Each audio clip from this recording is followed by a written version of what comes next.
다 함께 새롭게 번역된 사도신경으로 우리의 신앙을 고백하시겠습니다. 나는 전능하신 아버지 하나님, 천지의 창조주를 믿습니다. 나는 그의 유일하신 아들, 우리 주 예수 그리스도를 믿습니다. 그는 성령으로 잉태되어 동정녀 마리아에게서 나시고 본디오 빌라도에게 고난을 받아 십자가에 못 박혀 죽으시고 장사된 지 사흘 만에 죽은 자 가운데에서 다시 살아나셨으며 하늘에 오르시어 전능하신 아버지 하나님 우편에 앉아 계시다가 거기로부터 살아있는 자와 죽은 자를 심판하러 오십니다. 나는 성령을 믿으며 거룩한 공교회와 성도의 교제와 죄를 용서받는 것과 몸의 부활과 영생을 믿습니다. 아멘.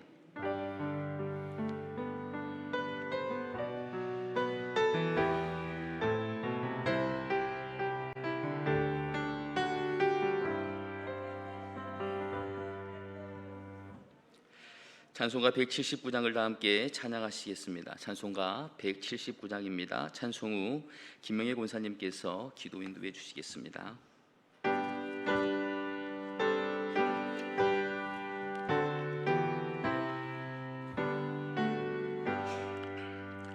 주 예수의 강림이 가까우니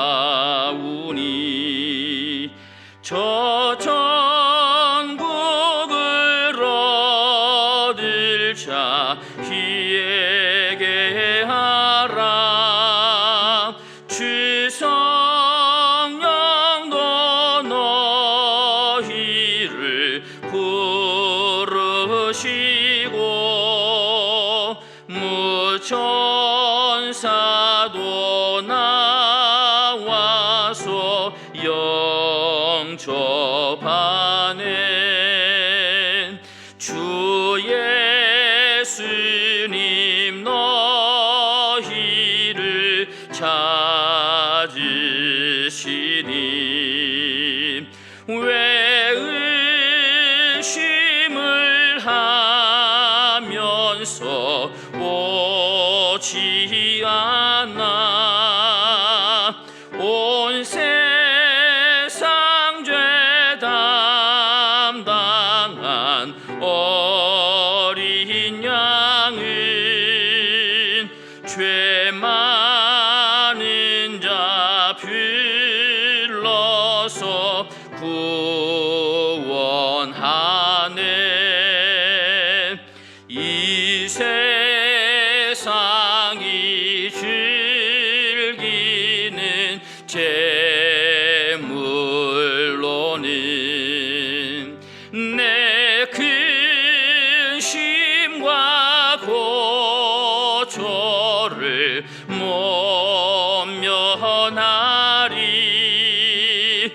또 숨질 때 위로를 못 얻으며 저 천국에 갈 길도 못 찾으리. 내 아버지 주시는 생명 양식 다 배불리 먹고서 영생하랴. 곧 의심을 버리고 주께 오면 그 한없는 자비를 힘입으리.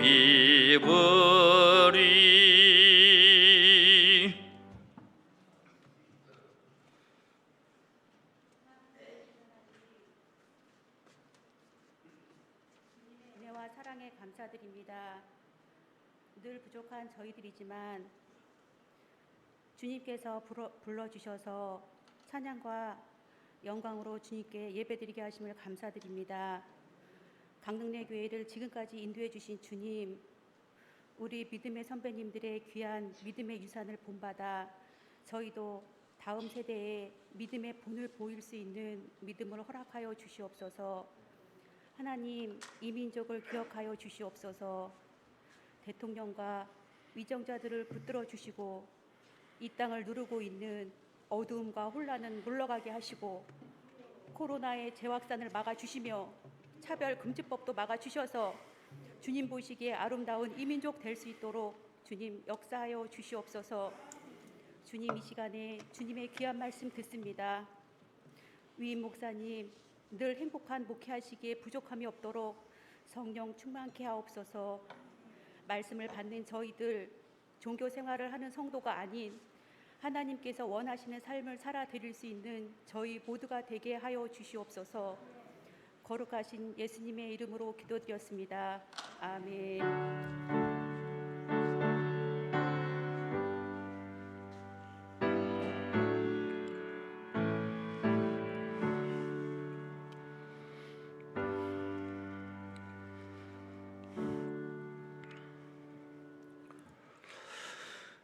우리에게 주시는 하나님의 말씀은 요한계시록 13장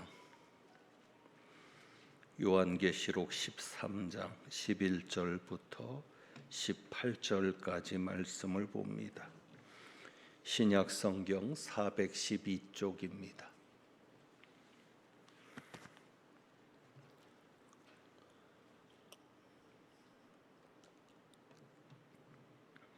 요한계시록 13장 11절부터 18절까지 말씀 교독합니다. 내가 봄에 또 다른 짐승이 땅에서 올라오니 어린 양같이 두 뿔이 있고 용처럼 말을 하더라.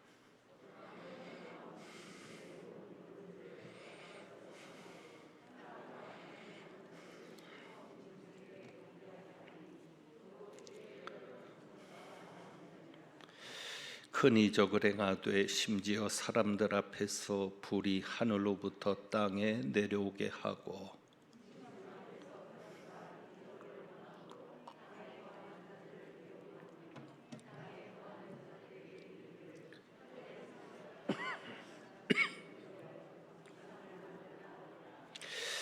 그가 권세를 받아 그 짐승의 우상에게 생기를 주어 그 짐승의 우상으로 말하게 하고 또 짐승의 우상에게 경배하지 아니하는 자는 몇이든지 다 죽이게 하더라.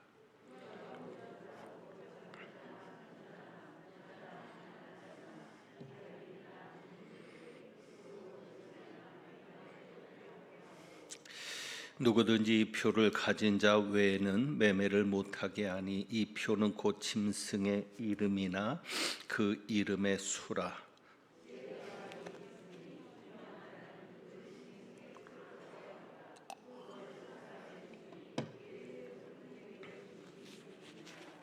아멘. 기도합니다.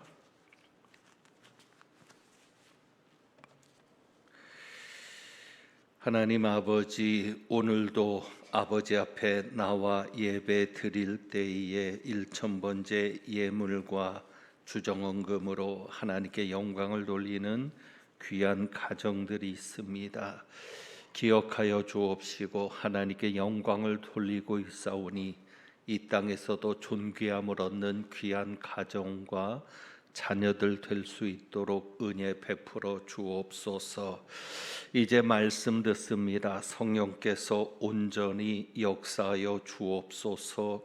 우리 주님 예수 그리스도의 이름으로 기도합니다. 아멘. 요한계시록 13장에는 두 짐승이 나오고 있습니다. 짐승 두 마리가 등장을 하는데 1절에 보면 1절을 보겠습니다. 1절에 보면 바다에서 올라오는 한 짐승이 있습니다. 바다에서 올라오는 짐승이 있는데 자세하게 설명드리지는 않겠습니다. 2절에 가서 보면 용이 자기의 능력과 보좌와 큰 권세를 그에게 주었더라라고 말하고 있습니다. 용인 사탄에게서 권한을 받은 짐승이 있습니다. 그 짐승은 성도들과 맞서 싸우게 됩니다. 성도들과 맞서 싸우게 되고, 또 한 가지는 5절과 6절을 봅니다. 5절과 6절을 보면 짐승이 과장되고 신성 모독을 말하는 입을 받았다라고 말하고, 신성 모독을 말하는 입을 받아서 그 입을 벌려서 하나님을 향하여 비방하는 말을 하게 됩니다. 7절에는 권세를 받아 성도들과 싸워 이기게 되었다. 그래서 바다에서 올라오는 짐승이 있는데 용이 그 짐승에게 권한을 주어서 7절에 보면 여러 권세를 행하게 되는 것까지 하나님을 모독하고 또 성도들과 맞서 싸우면서 각 족속과 백성과 방언과 나라를 다스리는 그런 권세를 행사하는 것까지 보게 됩니다. 그래서 이 첫 번째 짐승, 바다에서 올라오는 이 짐승이 무엇을 상징하는가라는 것을 생각해 보면 사탄에게 속해 있으면서 용의 권력을 대행하는, 사탄으로 상징되는 용의 권력을 대행하는 그러한 세력으로 보이는데, 특별히 교회를 핍박하는 세상 권력으로 볼 수 있습니다. 이 세상 권력은, 교회를 핍박하는 이 권력은 이전부터, 로마 때로부터, 이 초대교회 때로부터 지금까지도 교회를 핍박하는 세상 권력이 있어 왔는데, 그 세상 권력을 상징하는 것이 첫째 짐승이 아닌가, 이렇게 우리가 정리할 수 있습니다. 그리고 오늘 11절부터 보았습니다. 11절을 보면 또 다른 짐승이 등장을 합니다. 첫 번째 짐승은 바다에서 올라왔는데, 두 번째 짐승은 땅에서 올라옵니다. 땅에서 올라오고 어린 양같이 두 뿔이 있고 용처럼 말을 했다라고 이야기를 합니다. 이 짐승은 12절에 그가 먼저 나온 짐승의 모든 권세를 그 앞에 행하면서, 이 짐승이 하는 역할이 무엇이냐 하면 처음 짐승에게 경배하게 합니다. 그러니까 이 땅에서 올라온 이 짐승은 처음 짐승, 바다에서 올라온 짐승에게 경배를 하게 하는 역할을 하고 있습니다. 그러니까 첫째 짐승에 대해서 충성을 강요합니다. 그리고 특별히 13절부터 보면 여러 이적들을 행합니다. 여러 이적들을 행해서 심지어 사람들 앞에서 불이 하늘로부터 땅에 내려오게도 하고, 짐승 앞에서 받은 바 이적을 행하면서 땅에 거하는 자들을 미혹하게 합니다. 그래서 땅에 거하는 자들을 미혹해서 첫 번째 바다에서 올라온 짐승에게 경배를 하게 하는데, 우상을 만들라, 이렇게 우상을 만들어서 그 짐승을 섬기도록 하는, 특별히 이적을 행하면서, 표적과 이적을 행하면서 사람들을 미혹하고 그 첫 번째 짐승을 섬기게 하는 역할을 합니다. 요한계시록 19장 20절을 보면, 요한계시록 19장 20절을 봅니다.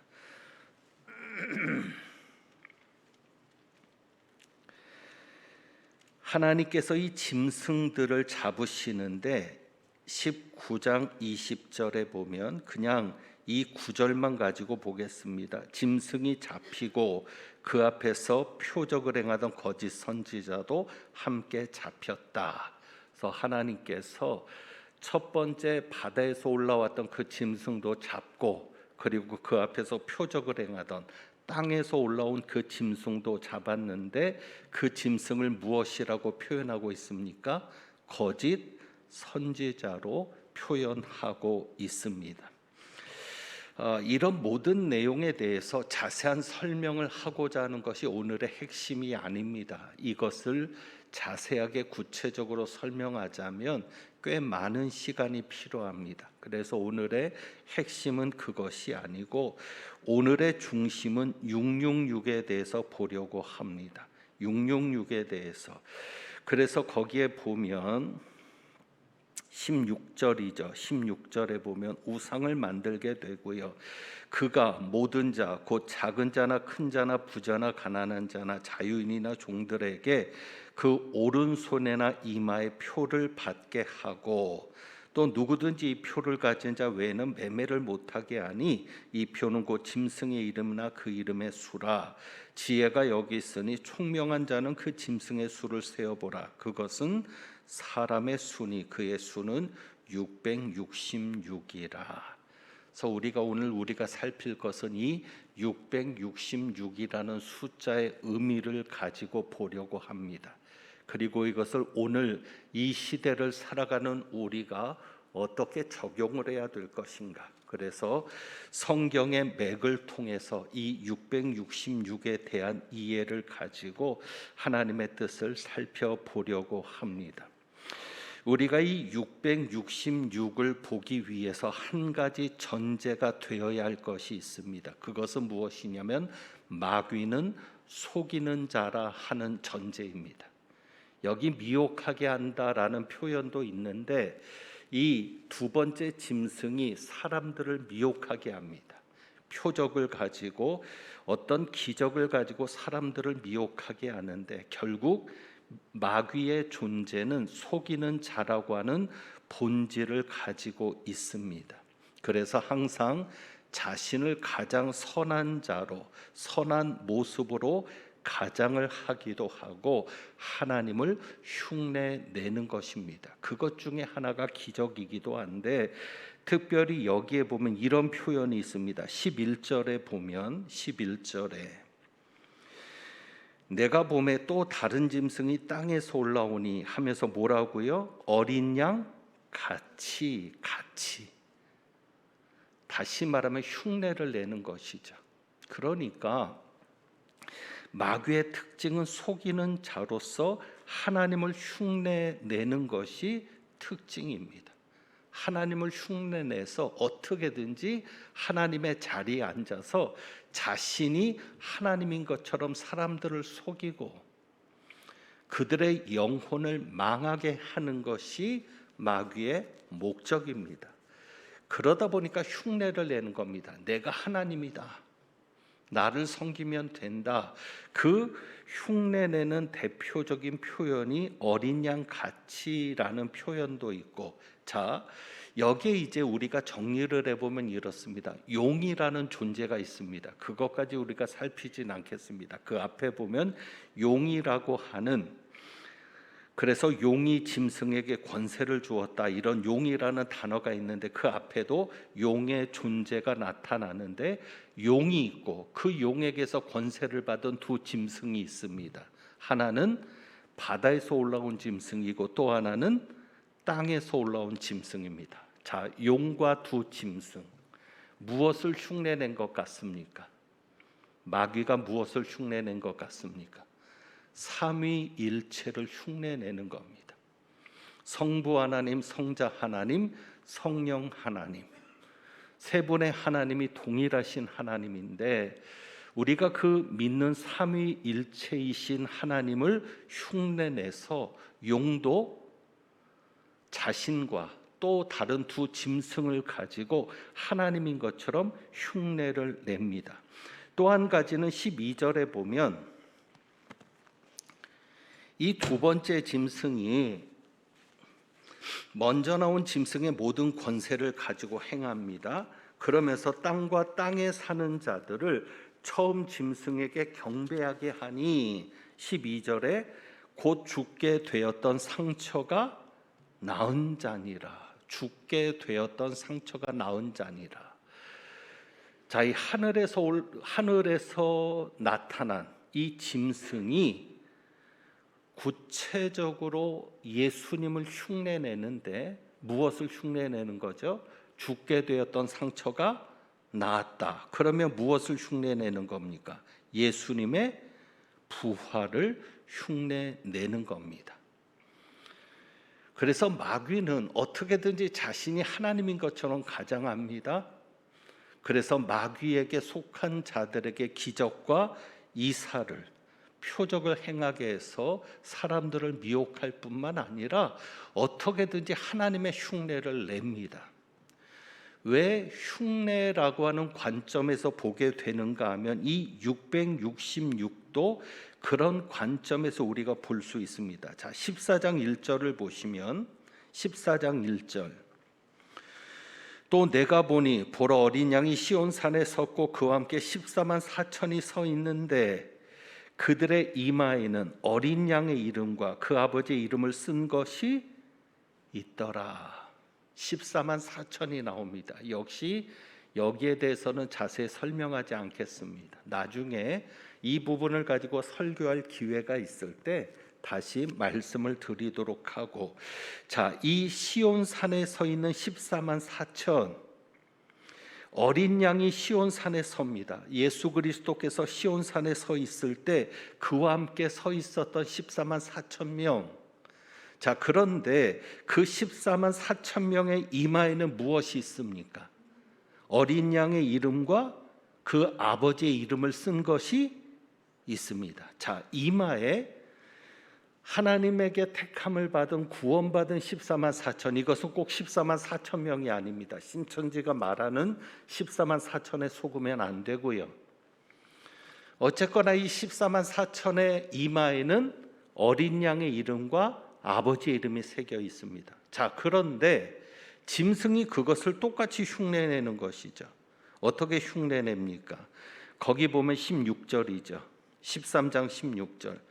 그가 모든 자, 곧 작은 자나 큰 자나 부자나 가난한 자나 자유인이나 종들에게 그 오른손에나 어디에?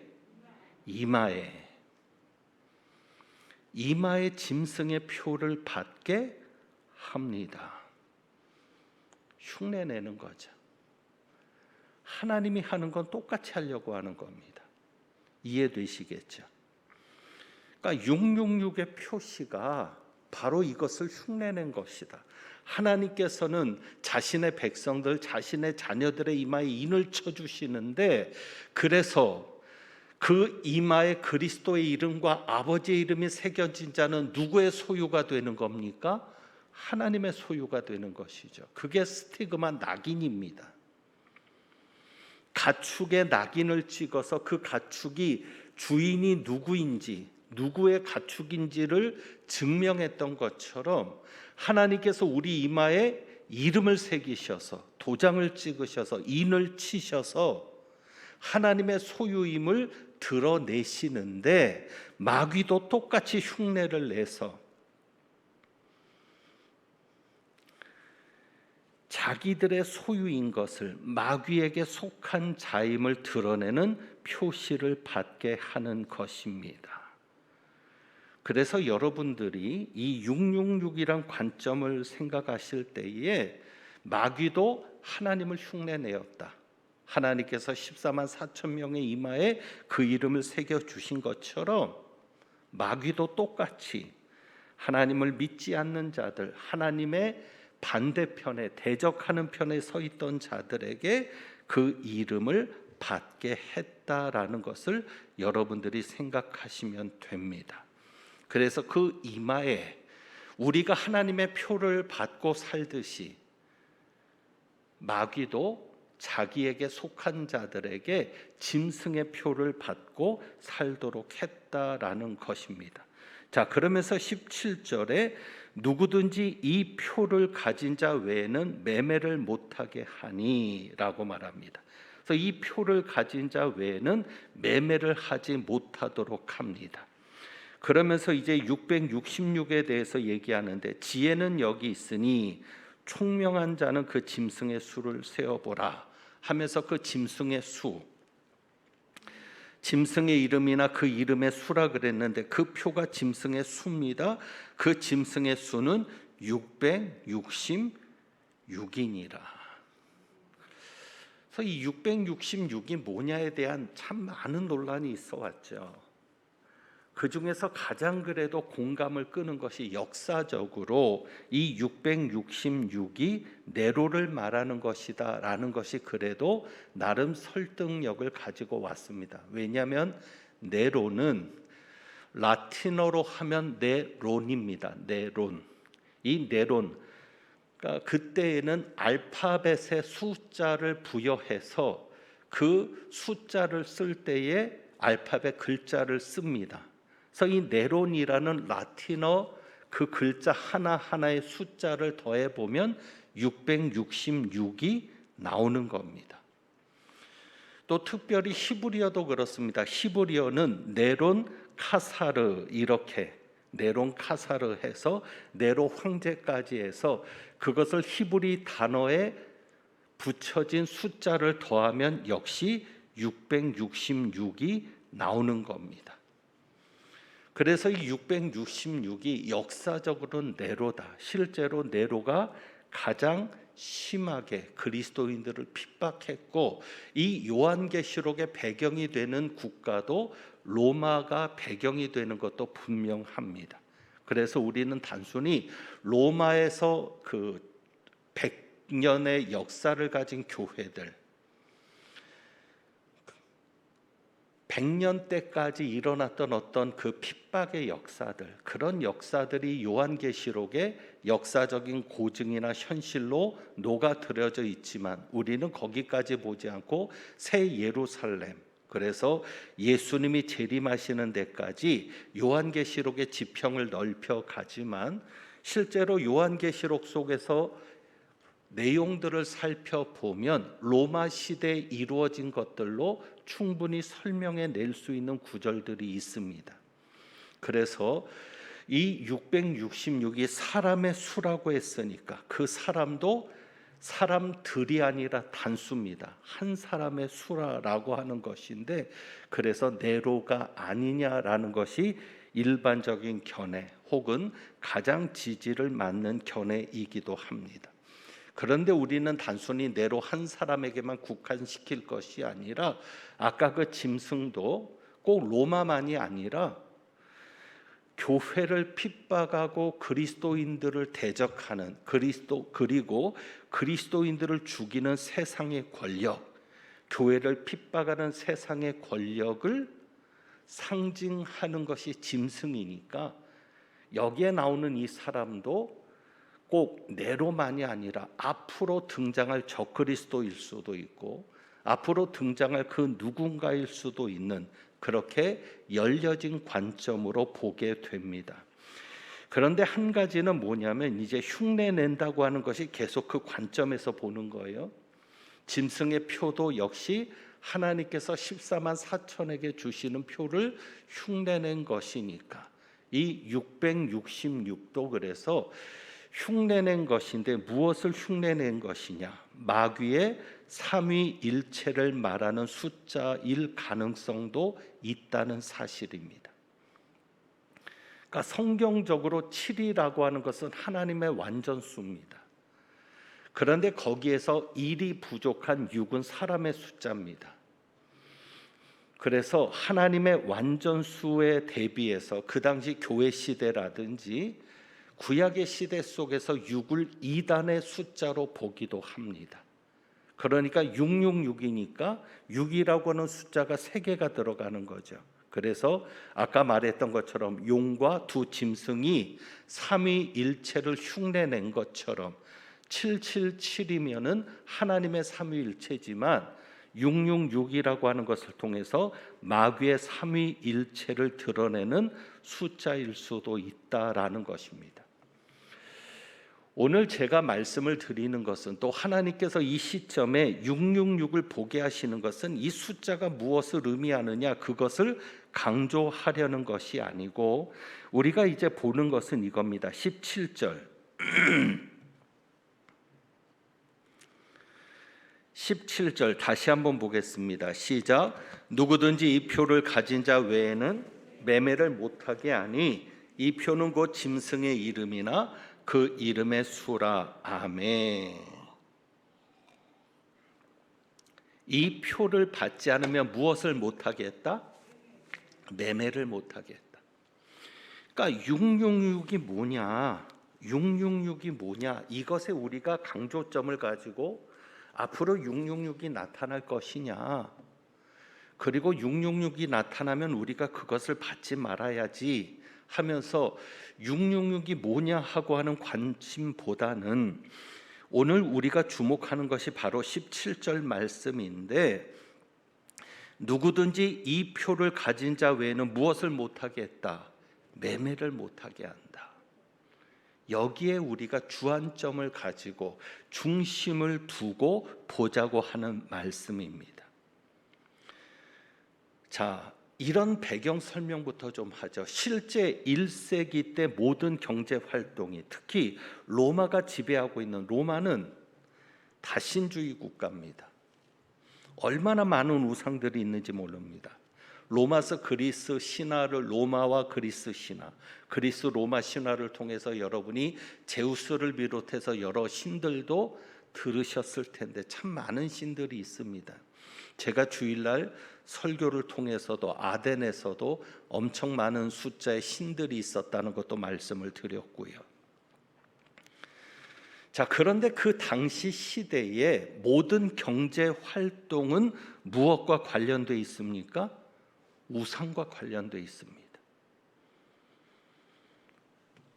모든 세계가, 모든 국가가 우상이 빠져 있으니까, 그러니까 경제 활동은 필연적으로 우상과 관련될 수밖에 없고요. 무역을 한다. 그것도 결국은 우상과 관련되어서 행해지는 경제 활동입니다.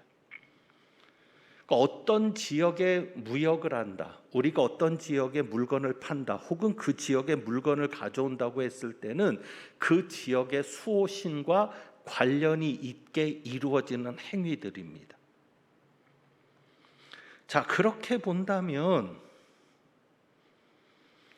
우상을 인정하지 않는 사람들은 경제 활동을 할 수가 있어요, 없어요? 없어요.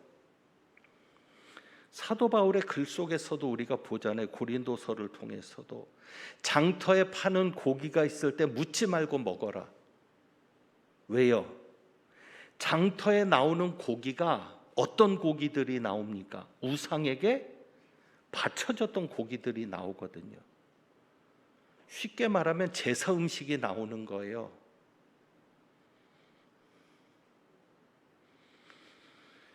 옛날에 저희들도 그런 갈등이 있지 않았습니까? 다들 제사를 지내는데 제사 음식은 안 먹겠다. 나는 예수 믿으니까. 먹을 게 없는 겁니다. 그리고 제사 음식이 제일 맛있잖아요. 제일 고급을 가지고 음식을 만드니까. 그런데 나는 예수 믿으니까 제사 음식을 먹을 수 없다. 당연히 제사 때 절도 하지 않을 것이고, 절하지 않았으니까 우상 앞에 바쳐진 걸 먹을 수 없다. 그래서 제사 음식을 거절했던 그런 기억들도 있습니다.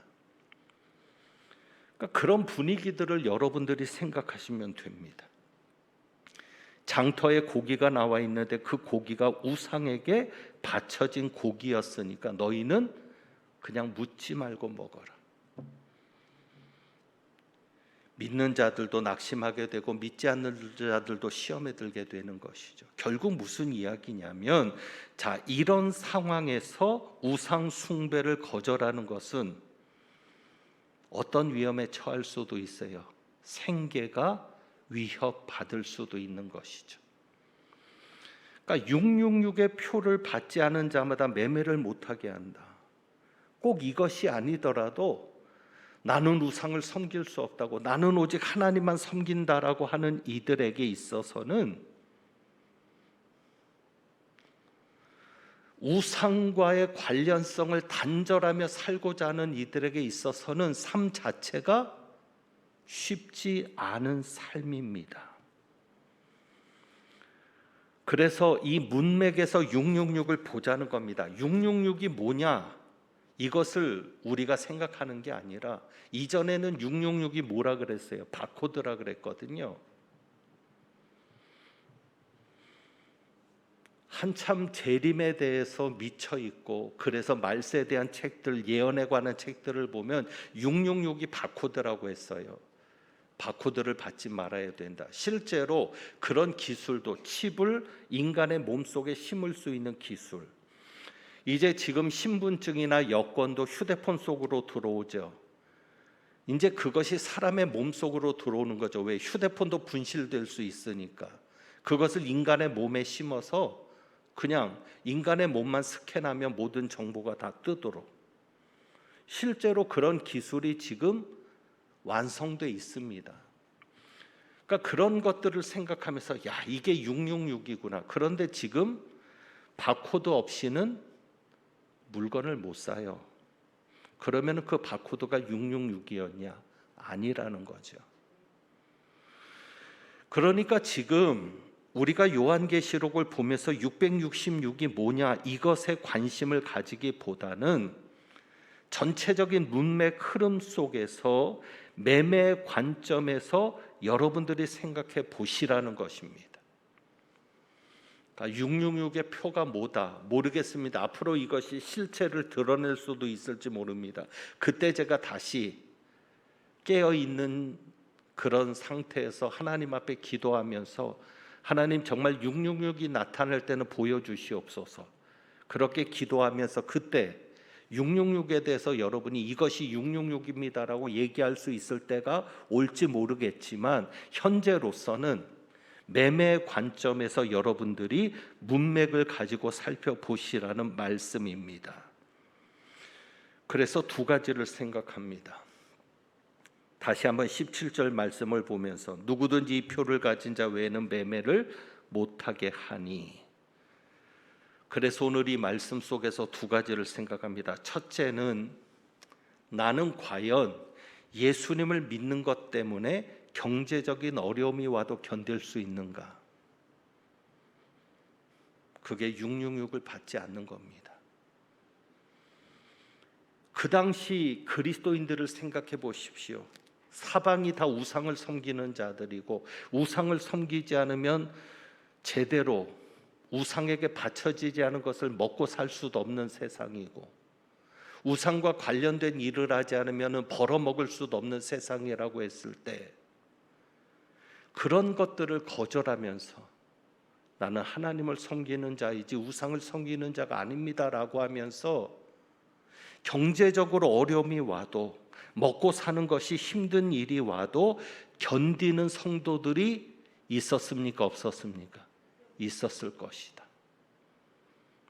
그렇다면 우리도 예수 믿는 것 때문에 경제적인 어려움이 와도 견딜 수 있는가? 그리할 수 있도록 준비되어야 합니다. 실제로 직장 생활하시는 분들 중에도 예수 믿는 것이 드러나면 승진에도 지장이 있고, 연봉이나 성과급에서도 지장이 생길지 모르겠지만, 그래도 나는 예수 믿는 자임을 포기하지 않겠습니다라는 결단, 그것이 지금도 666을 받지 않는 결단입니다. 우리가 오늘 이 말씀 속에서 하나님 앞에 그러한 우리의 결단을 드리기를 원합니다. 다들 짐승의 표를 받는데, 내가 짐승의 표를 받지 않으므로 내가 누구인 것을 드러냅니까? 예수님을 믿는 자임을 드러내는 겁니다. 내가 예수 믿는 자임을 드러내면서 사업을 하고, 내가 예수 믿는 자임을 드러내면서 직장 생활을 하고, 내가 밖에 나가서 예수 믿는 자임을 드러내서 손해가 온다 할지라도 예수 믿는 자임을 드러내는 것, 그것이 666표를 받지 않는 겁니다.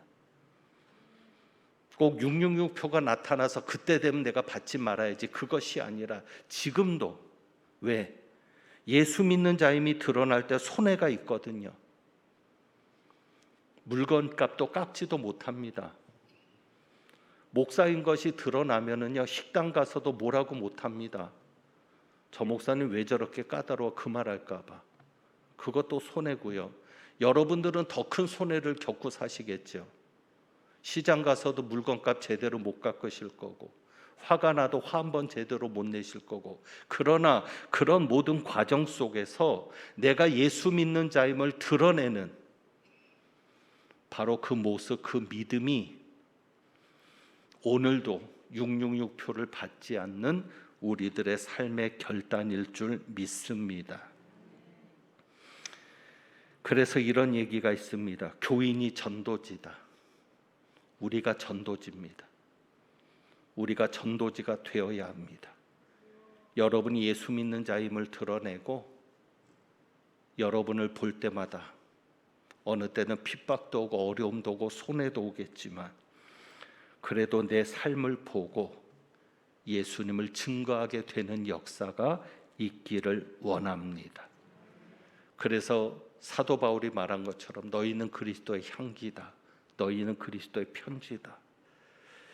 여러분이 이 시대부터 지금부터 내가 예수 믿는 자임이 드러나서 매매를 하지 못하게 되는 상황과 같이 경제적으로 어려움이 온다 할지라도 내가 그것을 감당해내고 그래도 내가 짐승의 표는 받지 않는다. 그래도 나는 예수 믿는 자임을 드러낼 것이다 라는 결단으로 살아갈 수 있기를 원합니다. 그리고 15절에 보면 14절 15절에 우상을 만들라 이렇게 이야기를 합니다. 결국 짐승의 표를 받은 자들, 666표를 받은 자들은 우상을 섬기게 될 겁니다. 그런데 이때에 어떤 우상이 만들어지는지 요한계시록 13장에 나오는 이 우상이 어떤 우상인지는 모르겠으나 그러나 현재도 이 세상에는 많은 우상이 존재합니다.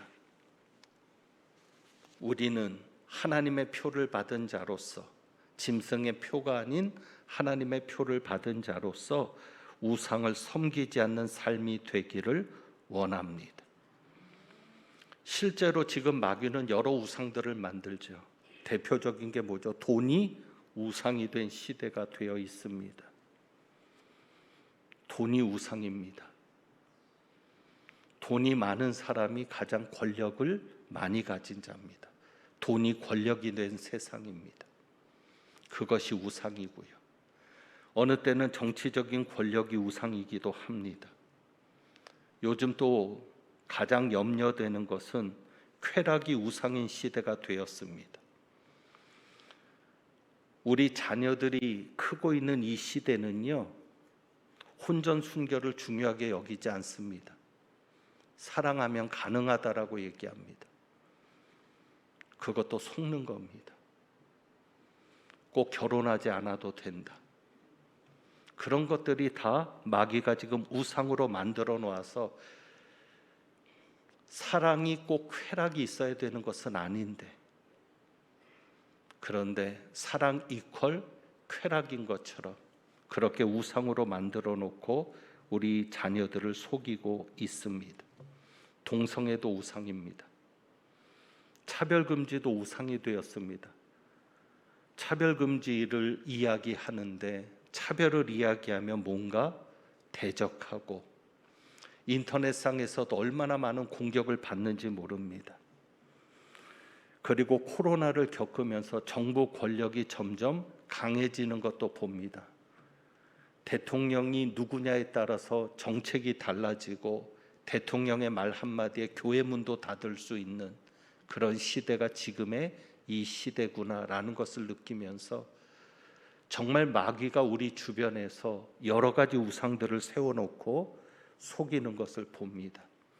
이럴 때 우리가 그 우상을 섬기지 않는 믿음의 삶이 중요합니다.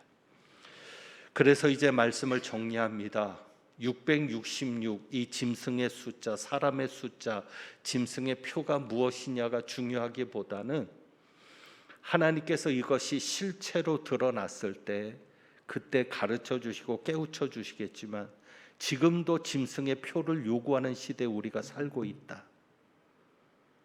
그래서 예수 믿는 자임이 드러나면 손해를 보고 예수 믿는 자임이 드러나면 경제적으로 어려움이 오는 그런 시대에 우리가 지금 살고 있는데 매매를 못하게 하는 것과 같은 그런 상황 속에 있을 수 있는데 그럼에도 불구하고 우리는 하나님의 표를 가진 자로서 살고 짐승이 우상을 만들어서 그 우상을 섬기도록 하는데 지금 여러 우상들이 꼭 부처라든지 어떤 이방 종교의 우상이 아니라 사람들을 속이고 하나님에게서 멀어지게 하고 쾌락 중심으로, 물질 중심으로, 권력 중심으로 그렇게 잘못 이끌어가는 여러 우상들 속에서 우리는 오직 하나님만을 섬기고 하나님만을 기쁘게 하겠다고 하는 그 마음 자세를 가지고 그 모든 것을 이겨낼 수 있기를 주님의 이름으로 부탁합니다.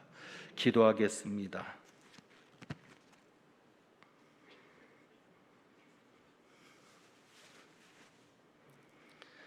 하나님 아버지,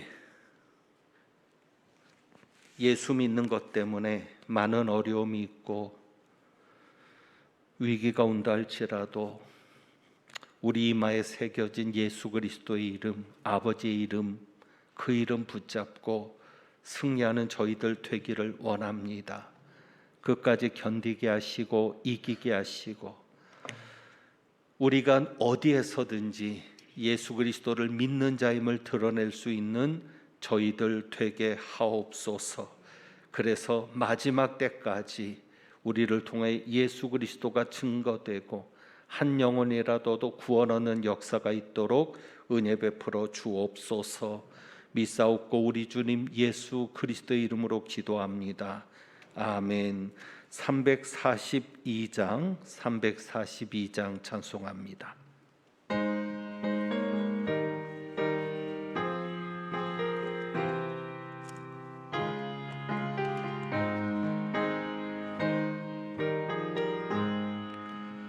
너 시험을 당해 죄 짓지 말고 너 용기를 다해 곧 물리치라. 너 시험을 이겨 새 힘을 얻고 주 예수를 믿어 늘 승리하라. 우리 구주의 힘과 그의 위로를 빌라. 주님 내 편에 서서 항상 도우시리. 내 친구를 삼가 잘 선택하고 너 언행을 삼가 늘 조심하라.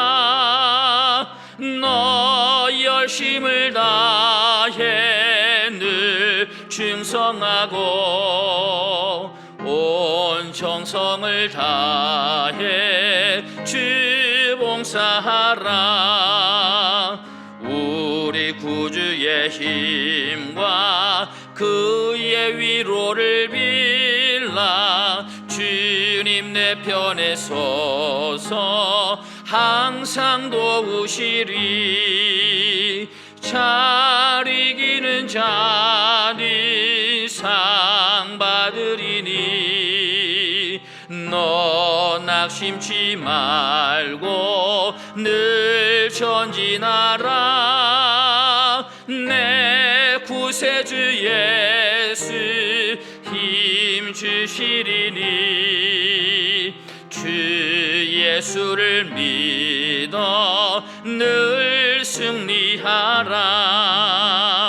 우리 구주의 힘과 그의 위로를 빌라. 주님 내 편에 서서 항상 도우시리.